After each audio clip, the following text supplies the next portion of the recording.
131 de la Constitución señala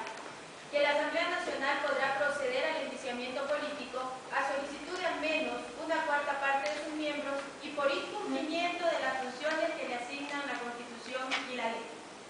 El artículo 81 de la Ley Orgánica de la Función Legislativa establece claramente que la Comisión de Fiscalización y Control Político verificará que la solicitud de juicio político cumpla con lo dispuesto en el artículo 131 de la Constitución de la República, que expresa claramente dicha ley que en caso contrario la archivará, es decir, archivará esta petición de juicio político. Analicemos brevemente cuáles son las funciones del presidente o presidenta del Consejo de la Judicatura. El artículo 181 de la Constitución señala cuáles son las funciones del presidente o presidenta del Consejo de la Judicatura, entre las cuales menciona definir y ejecutar las políticas para el mejoramiento y modernización del sistema judicial, conocer y aprobar la proforma presupuestaria de la función judicial con excepción de los órganos autónomos, dirigir los procesos de selección de jueces y demás servidores de la función judicial, así como la evaluación, ascenso y sanción. Todos los procesos serán públicos y las decisiones motivadas, administrar la carrera y profesionalización judicial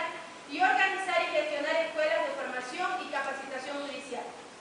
Y por último, velar por la transparencia y eficiencia de la función judicial. Al mismo tiempo, el artículo 269 del Código Orgánico de la Función Judicial señala también 7 funciones del presidente o presidenta del Consejo de la Judicatura. Con la solicitud de estado de excepción, señora presidenta, no se incumple ninguna de las funciones expresadas en la Constitución y en la ley. Más bien se provee de las herramientas para cumplir con el numeral 1 y 5 del artículo 181 de la Constitución, que dice ejecutar políticas para el mejoramiento y modernización del sistema judicial y velar por la eficiencia de la función judicial. Es así que el presidente del Consejo de la Judicatura Transitorio expresa en el oficio 123 CJT-MJ 2011 la situación actual de la función judicial de acuerdo a lo señalado en el decreto ejecutivo 872, en donde se indica que aproximadamente existen 1.215.000 causas represadas, que no hay un sistema informático estadístico, que no existen procesos de modernización estructural y sostenida, que no se cuenta con las suficientes herramientas informáticas y tecnológicas, entre otras. Y señala que actualmente el sistema no cuenta con las capacidades necesarias para atender la demanda. Frente a ello existe la necesidad de solicitar la declaratoria del estado de excepción y no de declarar una situación de emergencia solamente. De acuerdo a lo que señala el artículo 57 de la Ley Orgánica del Sistema Nacional de Contratación Pública, en la situación de emergencia se puede justificar la contratación. Dicho artículo señala que la entidad podrá contratar de manera directa y bajo la responsabilidad de la máxima autoridad. No se habla aquí de transferencia de recursos. En el estado de excepción, el presidente o presidenta de la República podrá transferir recursos. Así lo señala el artículo 165, numeral 2, que expresa claramente que declarado el estado de excepción, se podrán utilizar fondos públicos destinados a otros fines, excepto los correspondientes a salud y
Esta meditación